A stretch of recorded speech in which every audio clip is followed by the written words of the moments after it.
Welcome to the World Cup Coast to Coast podcast brought to you by thelines.com. Coming to you from the U.S. West Coast, Josh Lander, joined by my mate Dan Tracy across the pond in England. How are you today, Dan? Just one day after England exits. How are you feeling right now?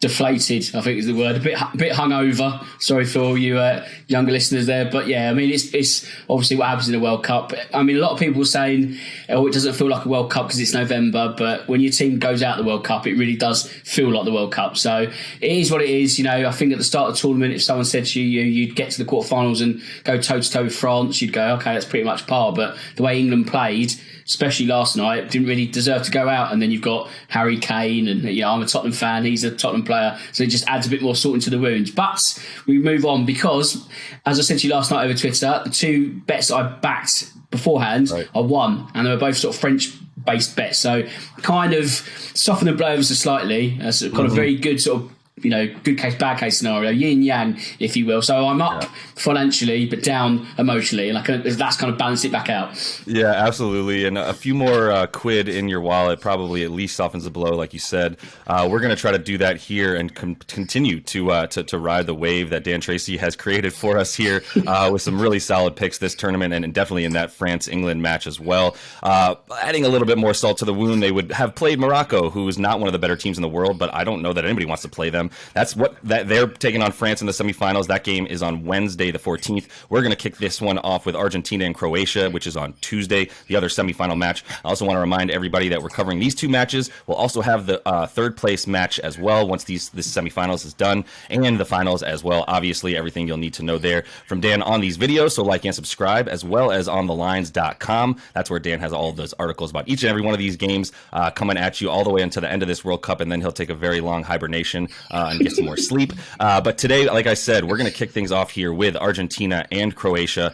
Just throwing things at you here. Argentina minus 125 to win in regulation. Croatia plus 400 to win in regulation. And the draw at the end of 90 minutes plus stoppage is plus 245 in this one. You can't kill Croatia. You're going to need to stomp them and make sure that they're dead twice before you kill them, because they are not to be messed with, obviously, in World Cups right now, with one of the more dominant midfields that we've seen for sure. So where do you start with this game in terms of value with Argentina and Croatia? Okay, first up, I'm going to go with a goal scorer bet. A bit of a doozy just to get started. Lionel Messi at plus 120, plus 130 to score any time. It's almost as if the sportsbooks haven't cottoned on yet that this is Lionel Messi and he's scoring World Cup matches. It's not just that he scored once or twice, he's almost scoring in every game. So the fact it's still plus odds, I feel like, why not follow that trend? That's something that we've kind of continually circled back to in the last week or so, is that if we keep seeing it, back it again. So Lionel Messi at plus 120 to score any time is the perfect starting point. But I'm going to sort of build on that much bigger now, because that's kind of, we could all do that with eyes shut. This time, as you mentioned with Croatia, you just can't kill them. Now, if you look at this from if you watch this one episode and thought, okay, I'm looking to make some World Cup semi-final bets, this might not be the best bet to make. It's got some value, but you have to sort of think of it from if I follow this series of shows across the World Cup and follow these bets, I'm going to be up. So I can afford to be a little bit more looser with my logic. So I'm going to start with Croatia to win on penalties at plus 800, because they've done it against Japan, they've done it against Brazil. They could just as easily do it against Argentina. Argentina are going to be obviously the favourites, but Croatia are so difficult to break down that if I've got profit over the course of the tournament, why not just start chucking some $5 bets, $10 bets at plus 800? Because really, if you're up and we've only got 4 matches to go, then really logically you shouldn't be losing money by the end of the tournament. So now you can really sort of start to go for broke and start just being a bit more wild with the picks. Yeah, I like that idea. I like that we're coming to the end of it here, and predictability doesn't really have the same meaning here when you look at who's the World Cup rankings or the FIFA rankings or anything like that. Throw all of that at the window at this point. It's just one game, and in that sense, like we were saying, Croatia is going to be hard to stomp out, and we haven't seen enough brilliance from the Argentinians on offense outside of Lionel Messi creating for them pretty much whatever they're scoring. We haven't seen enough to feel feel really, really great about them. I think, coming in and stomping out a team like Croatia too easily. So I think if you're looking for value, I like that we're starting all the way in the plus 800 zone and talking about ways to bet on Croatia winning, as opposed to taking something like, to be honest, I would just ask you, plus 400, that's about half the, the juice that you'd be at back if they win in PKs. That would be for them to win in full time. I want to know the rest of the bets that you have here, but I have to ask, is there any value on betting on Croatia outside of getting that much juice back by adding the PKs fashion? Well, I think you could split the difference. So if you take one extreme of plus 800 for the penalties, plus 400 for the win, it's a good price. But if you sort of wind it back to qualify at plus 200, you get that extra time insurance as well and the penalties. So that's kind of covering the whole aspect, whereas plus 800 you have to get to penalties. Right. Whereas with to qualify, they could win in 90 minutes, but you've got extra elements. They could win in extra time, so that covers the extra time, but not getting as far as penalties. If they win 1-0 after 120 minutes, you still get that win. Right. So it kind of just covers all the bases. So I wouldn't be as bold to say plus 400. It's a good price if you are really feeling tempted by that, but just for Croatia to get to the final at plus 200, it's probably the neater balance between risk and reward. You don't have to go all the way out. Let's say, for example, this is the first show you've watched and you're just thinking, right, I want a nice bit of value, go forward to qualify at plus 200. But if you've got a bankroll and you're thinking, do you know what, I'm going to be up by the end of the tournament, let's start really sprinkling it and go for it, then I'd go for the penalties at plus 800. I like the logic, yeah, and that's the hedge to the plus 800 on penalties for Croatia is the plus 205 to just win this match in any fashion, full times, extra time, or PKs. So that would be the hedge there. What's the next value here? Are you looking at totals or another form of this game line? Under 2.5 goals is minus 188. So there's no value there.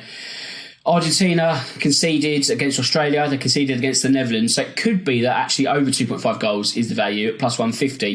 If we're going back to, Croatia qualifying, but again, this is probably the tricky bit, because if we're going to back Croatia just to qualify or maybe get to penalties, then you're probably asking for like a 2-2 draw in 90 minutes or at least by extra time. So it's going to have to be a stalemate after 90 minutes.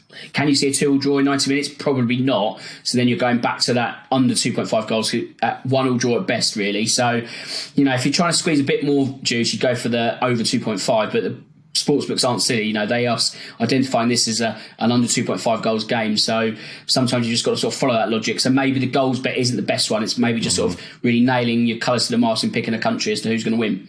And then now it's back to, okay, so what's the other ways to find value? Croatia plus 800 in PKs, wonderful. You want to hedge that a little bit and cover yourself with plus 205 for them to just win so that you don't need it to go to PKs, but you still feel confident about Croatia. You're still getting good juice there for Croatia to even just advance, much less win in regulation at plus 400. So is there any other ways that you're looking to bet on the outcome of the game necessarily? You could probably go for a draw on under 2.5 goals then. That's at plus 260. So all you're worried about is a stalemate at 90 minutes. Doesn't matter what happens thereafter, be it extra time, penalties. The winner is irrelevant. As long as it's a 0-0 draw or 1-1 draw, come 90 minutes end, you get plus 260. So you're getting more in that goals market and you're just combining the result as well. So if you're kind of confident that Argentina aren't going to win in 90 minutes, you're kind of then thinking that if they're not winning in 90 minutes, Croatia's defence must be the reason why they don't, and therefore Croatia's defence will do their job, which then equals fewer goals. Therefore, back the draw and under 2.5 at plus 260. That's probably where the value is starting to lie. Yeah, and to be honest, we used a lot of this logic in the Argentina-Netherlands game, and if it were not for insanity ensuing in that Netherlands game, we would have smacked that. All of a sudden, you've got 2 goals coming in from the Dutch, including the absolutely cheekiest free kick that I've seen to tie a game in stoppage time that you'll ever see. Just slyly passing it to the man standing next to the wall who turns and fires for the goal. I was kind of hoping to see maybe they did that in England yesterday, but that obviously was a very special goal. That would be the only way that you ruin this with the Argentina goal. I mean, obviously the Dutch defense we thought would be a little bit better against Argentina, but there was some brilliance from Messi in there that we're looking to, like you said, potentially replicate today. A 1-1 tie with a Messi goal at the end of regulation. I'm sure Dan and I will be loving the look of that. So any other thoughts on this game before we move on to the other semifinal? No, I think that's covered everything, to be honest. I mean, getting to semi-final times, teams want to not lose rather than necessarily winning 90 minutes because you've got the luxury of extra time penalties. Don't forget, Argentina and Croatia both needed those methods to get to where we are now. So it could be that it might be a lesser encounter in terms of pace because of fatigue is starting to build up. Yep. Much has been made of this Croatian team and their legginess, but they seem to find a way that actually, regardless of their legginess, is actually this experience of being in major tournaments and getting to the final, such as 4 years ago, stand them in really good stead. So it might just be kind of sparring for the first 80, 90 minutes, and then we get to extra time, and then it starts to come loose. So it might just be a low-scoring affair, and that's where that kind of draw under 2.5 logic comes in. If you're going to back Argentina minus 120, I think there's too much risk attached to that for what could happen, what Croatia offer. So there's no value there. You're looking to see how Argentina don't win in 90 minutes and what bet you can make. Yep. I like that. Yep. Let's move on to the other game here, which we have to talk about, unfortunately, even though it has France in it. And they are taking on Morocco. So this will be a very interesting match if you watched Morocco make it all the way out here with absolutely spectacular defense and then incredible, really counterplay to put one in the back of the net on a nice cross there, where dude jumped about 9 feet in the air to become Morocco's leading scorer of all time in the World Cup and the only Moroccan to score in two World Cups at all ever. So some pretty impressive stuff in terms of their counter, and that's going to be the key here for Morocco. As we see, they're going to pack it in. We know they're going to basically have 10 men behind the ball and plus the keeper every single time that France is in their third, and then it's just going to be looking to attack as soon as they're able to win the ball back. So I will say France is minus 190 right now to win in regulation. You've got Morocco at plus 650 to do so, and then the draw is plus 300, a pretty steep price there, or excuse me, odds there for the draw to happen at the end of 90 minutes plus stoppage. So first things first, where do you start in this game to tell the people about some value? Okay, so if we take that kind of two-pronged approach again, if this is the first episode you're watching, I would be backing Morocco to win. And actually, no, I wouldn't. I'd do it the other way around. I'd be backing Morocco to advance at plus 300 because why not? They've got this far. It's not a fluke. They've disposed of Spain and Portugal. They're going to be absolutely flying, and for the value you can get out of this, why would you not back Morocco? They're in a World Cup semi-final. They've literally got nothing to lose. So take that. And if it is the first episode you've ever watched, hang on. No, if you've got the profit, I'm getting confused now. Yes, if you've got that bankrolled profit across the tournament, just back it all on Morocco to win at plus 700. Because, again, why would you not do that? They're in a World Cup semi-final. If you've got some money to spare, don't sort of put every last cent on it after what you've won across the last 3 weeks or so.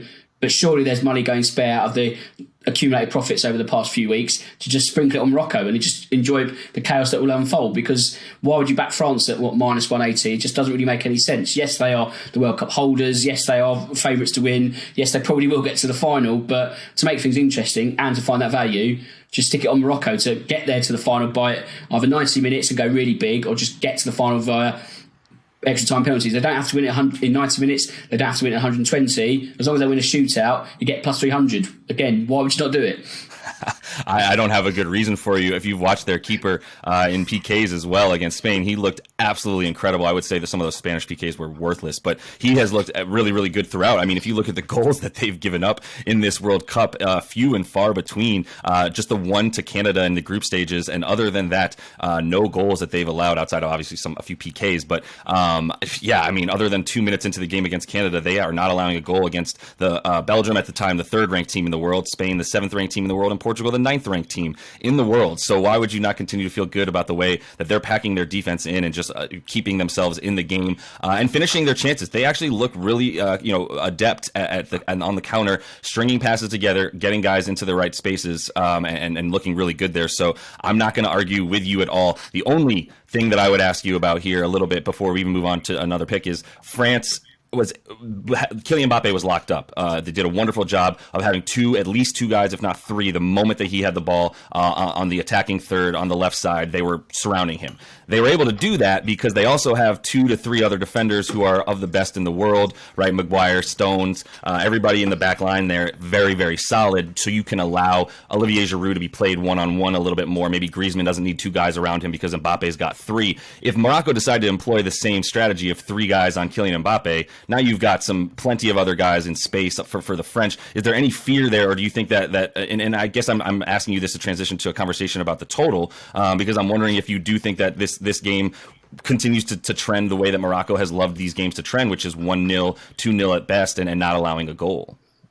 Well, you are absolutely right. France have got so many options that can hurt you. You know, if you go in one direction, 3 more will hit you on the overlap and you're done. But again, when we sort of look at what's happened in the past, with Morocco, the way they're playing, they're not just going to take the shackles off in the World Cup semi-final and go, right, we've got this far, let's just go crazy and try and win the game. You know, they're going to be resolute as before. And they may get smashed 3-4-0, but their game plan isn't going to be, let's go toe-to-toe with the French. Because if they do that, that would be soccer suicide, won't it? You know, they will get ripped apart. So if they set a stall out as they have done against Spain, yes, Spain offered nothing really in terms of that threat. They had so much possession but ended with nothing. Portugal threw the kitchen sink after going 1-0 down. They got Ronaldo on. They looked much better once going behind, but it was too little too late. But again, that's because of Morocco's defence.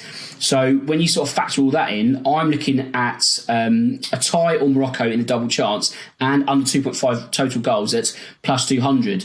So if you looked at under 2.5 goals on its own, that is... Sorry, if you looked at the double chance on its own, that's just plus 140. So not bad, but let's make it a bit more juicier. Let's get those goals in as well. So that's plus 200, which means either a 0-0 tie or a 1-1 tie after 90 minutes would get you that winning bet.